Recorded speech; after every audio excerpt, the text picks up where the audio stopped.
So for the past 2 months, I've been preparing myself for Bang Dream Ave Mujica, and I decided to go through the entire Bang Dream anime catalogue. To be precise, I'll be ranking the first generation of Bang Dream seasons, movies and specials. I'll be going in release order, except I'll be leaving the Poppin Dream movie last. So let's talk about girl bands and one boy band. Spoilers obviously, but I'll try not to spoil any details.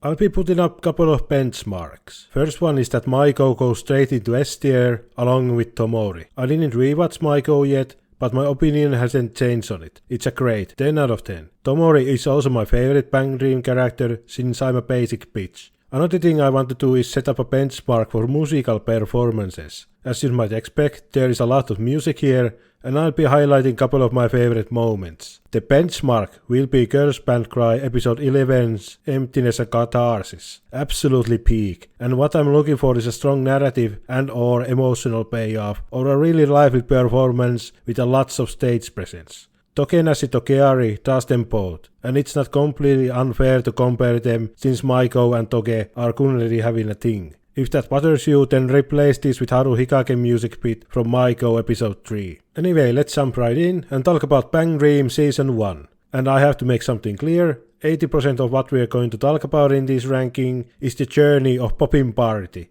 or Poppipa. There are other bands of interest like Roselia, Reisal Suilen and Morfonication, but the first generation is mostly story of Poppipa. Let's get the bad out of the way. Season 1 has terrible animation and it's quite generic story-wise. I don't mind generic that much, since it can still be enjoyable, but the animation bugged me a lot. It's 2D animated, unlike the other seasons and specials, but it manages to be less expressive and more stiff compared to the CGI what Bang Dream is known for. This season covers the forming of Poppin Party, with other bands featuring in their journey as they try to get their first concert underway. Normally for something like this I'd place it on D tier, but I'm leaving on C tier because even with all that, season 1 has one of the best moments in Bang Dream anime, and I'm including Maiko in this. Saya's arc and character is going straight into S tier. Once Saya gets that fateful phone call, it's horrifying, and her future is not so set in stone as we might expect, and I did like that everyone around her were very supportive. Drama-heavier show would have leaned more on the opposite, but it's almost refreshing to see it played out here. There are other good moments, but they are mostly what you expect. Season 1 is not that bad, and I wasn't struggling to get through it like some other anime in this ranking, and it's a good place to start our journey. Moving on to Season 1 special, Asonjatta, and this is going straight into F tier.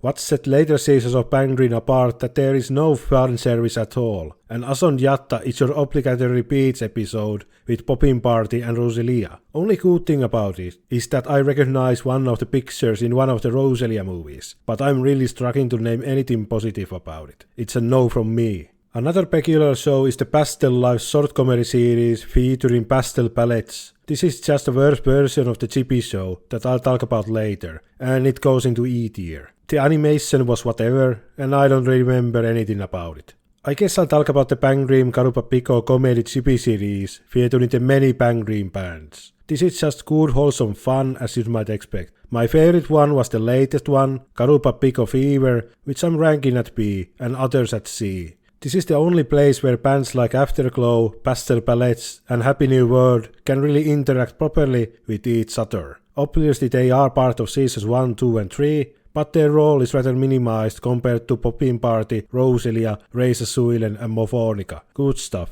Next up is the second season, and now we're fully CGI, thank God. New characters are introduced and old ones have gone missing. Saya's family is one of them. And that to me is such an oversight that really speaks to the bloated band cast. The season started rather weak. Poppin Party wants to hold their own solo concert, and they go ask advice from other Bang Dream bands. These felt more like advertisements for the game rather than natural narrative building. Especially the Happy New World episode. I had to suspend my disbelief quite hard on that one. Thankfully, the season picks up once Reisal Suilen is properly introduced, and their manager, Chutu, who is both a clumsy gremlin and the most infuriating thing under 4'5".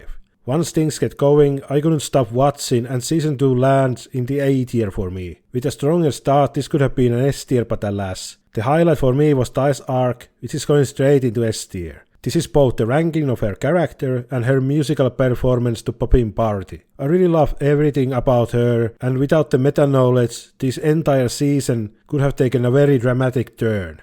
No more spoilers. Well worthy of your time. Now the first bangdream film live music movie. This is the 5 of our girl bands performing, and it's just that. An animated live performance. And at this point, I'll admit that I don't really feel that strongly about any of their music. And the actual live performances were okay, I guess. Outside of the Happy New World bit, which was just fun to watch them goof around, I'm placing this on D tier. Not for me, but if you enjoy the music, then it's a must watch. It's season 3 time.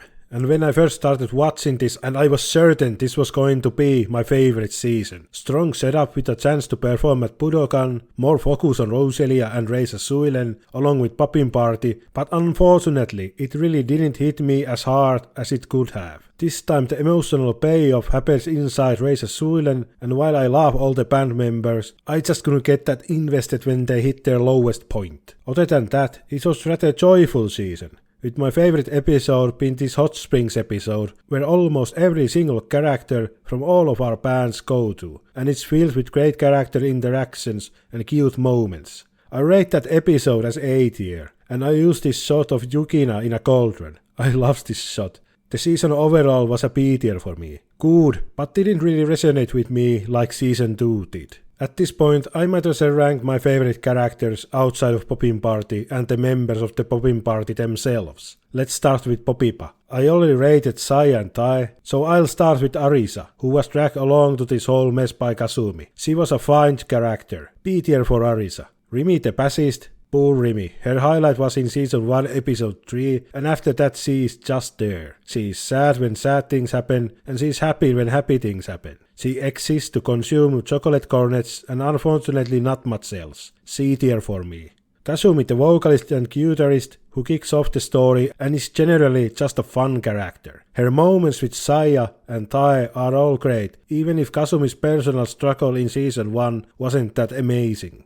I like a good energetic character, so Kasumi is an A tier for me. Other notable characters are Masking, the drummer for Reisa Suilen, who was my favorite character. I love a good Capmo, and she really has everything. Delinquent, who likes cute things, S tier. Layer, vocalist and guitarist for Reisa Suilen, who was great whenever she was together with Tai, and one of the driving forces from trying to make Reisa Suilen more than just Chutu's spite project. A tier. Finally there is Yukina, who is just my jam. I'll talk about her a bit more when we get to the Roselia movies, but for now she goes into A tier.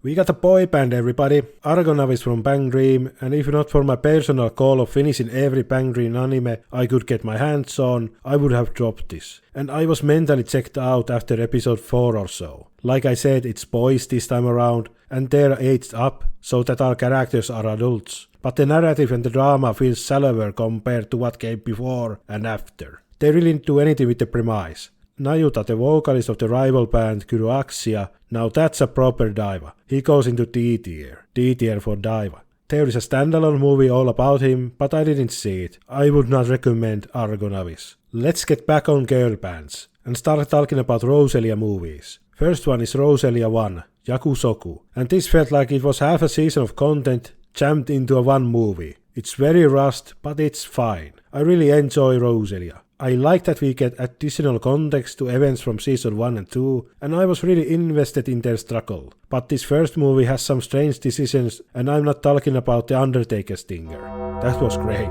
There is one moment where Yukina and Lisa are talking to each other, and it looks like a great character moment for both of them. Too bad it's only a 5-second shot, as we are just given hints of what they're talking about. Yukina also has the funniest line of the entire bangdream universe with "We don't need cookies anymore," and I burst out laughing when I heard that. For context, it was supposed to be a serious moment as the band members are fighting. The first movie is a B tier for me.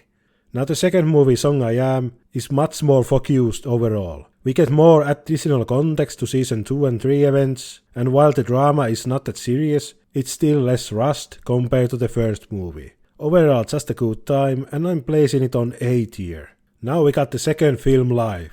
This time we have 7 bands, with Reisa Suilen and Morfonication joining in. This is first time we see Morfonication animated, and I like them. I'm a sucker for a rock band with gimmicks, so hearing that violin play was great. I'm placing this on C tier just because of that. Other than that, it's more of the same as the first live movie. The 5th anniversary special is 2-episode special, where our bands host a big live concert together. It's okay, good vibes, but nothing special. I'm placing it on C tier, borderline D tier. Now we get to Morfonication, and we are in the good stuff now. This special was beautifully animated, and I love the visuals whenever Mashiro started dreaming up lyrics. This whole season feels like a prototype to my go, and for that reason alone, I'm placing it on S tier. It's only 2 episodes, and it gets its point across wonderfully. Mashiro, the vocalist for Morfonica, even feels like Tomori 0.5, and that's why I'm placing her on A tier.